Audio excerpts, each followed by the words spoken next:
on iTunes, and then you have the guy, I'm forgetting his name, on that show, The Voice. You know, the big country star that's on that show, and who's incredibly engaging and has an incredible following, and now you got this mainstream show. Oh my gosh, show. I can't think of his name, but yes, I know what you mean. Blake Shelton, that's it. Blake Shelton. Yeah, I mean, just, you know, he just seems like a great guy. He doesn't really, country's not as strict to him. It's just kind of what he does, and it's and he's incredibly likable on that show, and so it's people just, you know, the world's just getting smaller. Everybody's kind of getting exposed to all kinds of different types of music, and then if it's good, it's good. You know, I mean, I hate that, you know, like people sometimes, you know, poo-hoo, you know, pop music, but I listen to something, I hear, you know, do I have a Katy Perry record? No. But when I listen to Katy Perry, I go, good God, she's good. You know, these songs are perfectly produced and perfectly written, and, you know, it's just, the whole thing's flawless. And by the way, that girl can just pick up a guitar and play. So this isn't like all done, you know, auto-tuned in the studio. I mean, she's a darn good musician. And her stuff, it comes out perfect. And so, you know, it's just, I think people are getting, you get so much exposure to so much music these days that, you know, it's just, you can start kind of liking what you like, you know, and maybe kind of like being a little embarrassed with the stuff you grew up with and being like, ooh, maybe Flock of Seagulls wasn't the best band that ever came along. But, well, like disco, look at what happened to that. I mean, I'm sorry, but I grew up with that, and I loved it. And when they had this big thing at Soldier Field here where they were burning disco records, boy, was I upset. And then, you know, but disco was kind of cheesy. I was thinking about that when you were explaining that story, actually, because, you know, and then everybody hated disco, and there's disco. I think I had a Disco Sucks T-shirt, like in 6th grade, and then all of a sudden, 10 years later, you know, every wedding band wants just disco music for the, you know, to get everybody dancing, and, you know, all those, remember there was that time where all the disco bands, cover bands, the first cover bands I saw playing a lot in L.A., these guys like the Boogie Nights or something, and, like, it was just like they would have these packed shows, and there was all these white dudes with big afros playing, like, you know, 70s disco funk, and it was like everybody was losing their minds. You're just like, well, I guess it was good. I guess it maybe got too good for its own good, and that's why everybody hated it for a second. But then it became, you know, it's, I don't know. It just, music's music, you know. If it's good, it'll last, and people will like it. And if it sucks, it'll kind of go away, you know. So. Yeah, that's so true. And now, when you were in the two different Los Angeles bands, Mad Theory and Scattergood, did you know? What was that like for you? Because that was that kind of your first musical experience as far as performing in a band?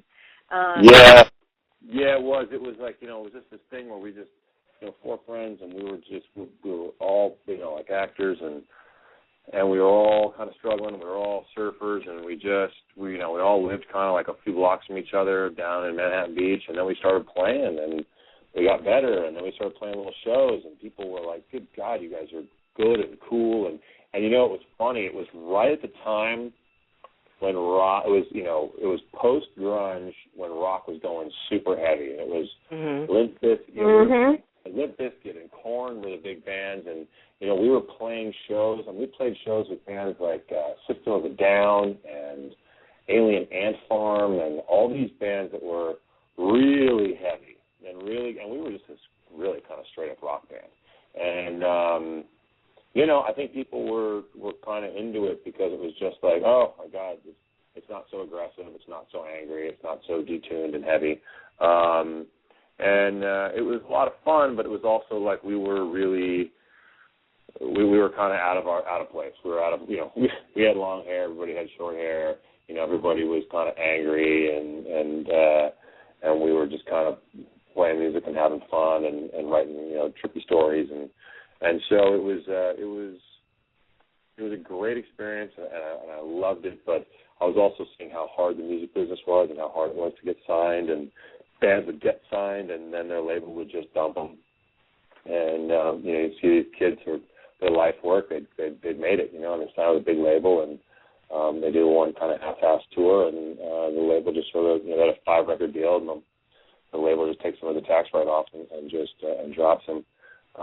So it was a great experience, but it also taught me how hard it was to make it in the music business. And I'd never really gotten a shot at acting, and I really had, I'd studied for years, and I just really wanted to get back to it. And I kind of came back to it a little too young. I'm such a big guy, and I was reading for roles for men, even when I was like 22, because I'm 6'4", 210 pounds, and I wasn't going to be like a high school kid, or I was always reading older, where most actors are always reading younger, and that's hard because there's actors that are that are the age of the role. If I'm 25 and I'm reading for a role that's like 30, there are plenty of 30-year-olds, and there's plenty of 38-year-olds with 20 years of experience reading for that role, and exactly. So. You just don't have the experience or the gravitas, when you're young to play a man. So, it was about when I was 30. I just kind of was done with music and came back to acting and started working almost immediately and kind of never stopped. Well, speaking of acting, in Starship Troopers 2, you went after bugs. In Werewolf, the Beast Among Us, you hunted werewolves. And in The Rainbow Tribe, you acted with kids in the movie. Which was easier? No, this was easier. I think the werewolf, because the werewolf was all CGI, so I just had to pretend he was there. The kids are, they tell you don't act with kids or werewolves, or kids or animals. The Starship Troopers 2 was a lot of fun because it was Phil Tippett, the Academy Award-winning legend, who did all the special effects for, built Industrial Light and Magic with George Lucas and, the Star Wars and Empire Strikes Back and all that. So it was Phil's first, and I believe only movie directing. And so it was really an honor to work with him. And, we had some fun doing that movie for sure. But, each and every production has its own challenges. The earlier you learn that, the better. You keep thinking you're going to walk in, it's going to be a perfect job, and everybody's going to be there to make a good movie, and everybody's going to get along, and you start working, and you get on these sets, and it's just like, okay, what's the drama going to be on this one? Because there almost always seems to be some sort of drama, and it's just sort of managing it and mitigating it, and getting making the best project you possibly can and enjoying the good times. Well, you hear it over the years, don't act with animals or kids, but I think that's pretty much changed these days because there's a lot more of it.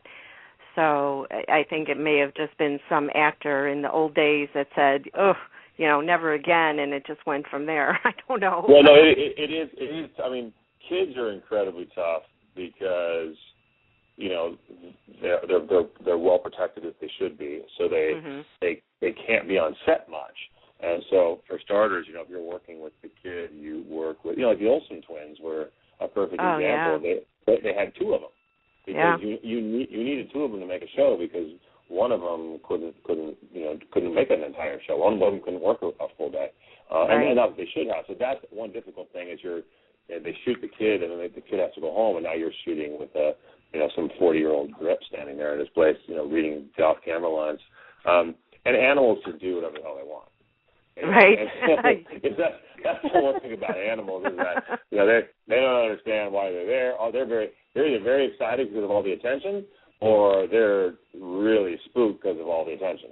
And so animals are there's a reason it's very when you're just trying to make your days and shooting 12, 14 hours, they inherently those two things pose problems, and I've dealt with them all, so I completely understand it. So it definitely can be a challenge. Well, before you got the part on Starship Troopers 2, did you see the first one?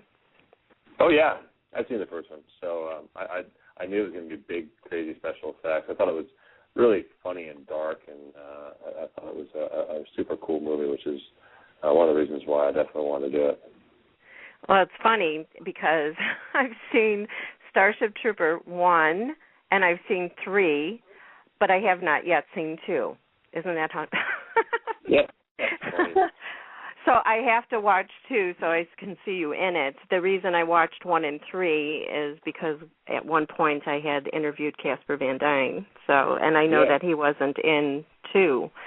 So I wanted to watch it and see why it was such a phenomenon, with so many fans, sci-fi fans. I mean, that's a huge, huge movie to them.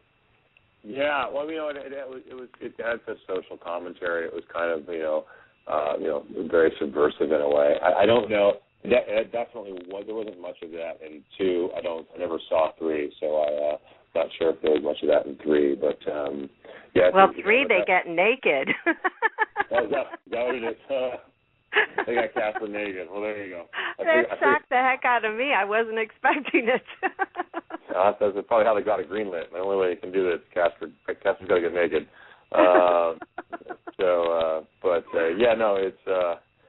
I really do enjoy that first. Every once in a while, that first one. That first one was a really good movie.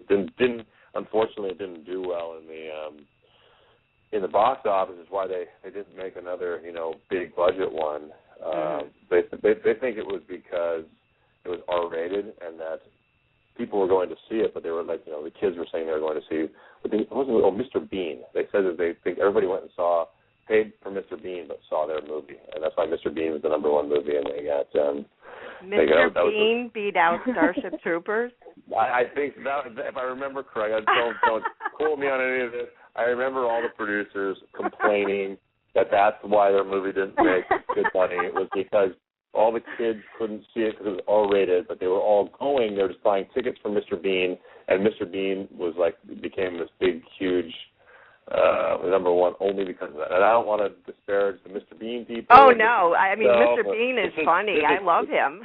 This is all hearsay. This was what I was told, what happened to the box office of it. But, yeah, no, it didn't make much money. And that's the reason Phil got to do the second one even was because between the 2 movies, special effects became so much cheaper, and Phil could do them all in his studios. So that was the only reason they were able to even do a second one or a third one was because it became so much more affordable to have big crazy bugs come and attack everyone. Yeah, they were nasty.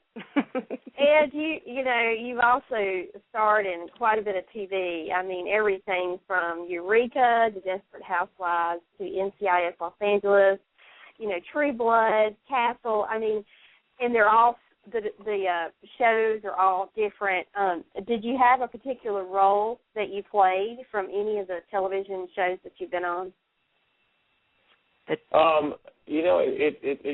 goes from show to show. For me, it's just if something fits, it's a lot of fun. Like that Castle episode was so much fun because it was just a character that was so easy to play and it was easy to be good, which is kind of what you want.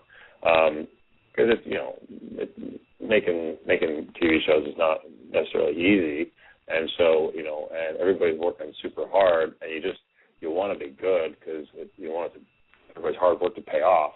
Right. And so the more a role fits you, and the easier it is to be good, the more kind of rewarding it is. And so I had just the first season of Eureka, I absolutely loved. Nathan Stark was just such a perfect character. It was on the perfect show, and that was a blast. True Blood was amazing to be a part of that. If a show's a hit, the second season is kind of the hottest season. A show comes out, it becomes a hit, and then it's the second season with all the build-up and all the press and networks. This is not me just making it up. They'll spend the most money promoting the second season of a show, so that the show maintains the ratings and then can go for years and years after that.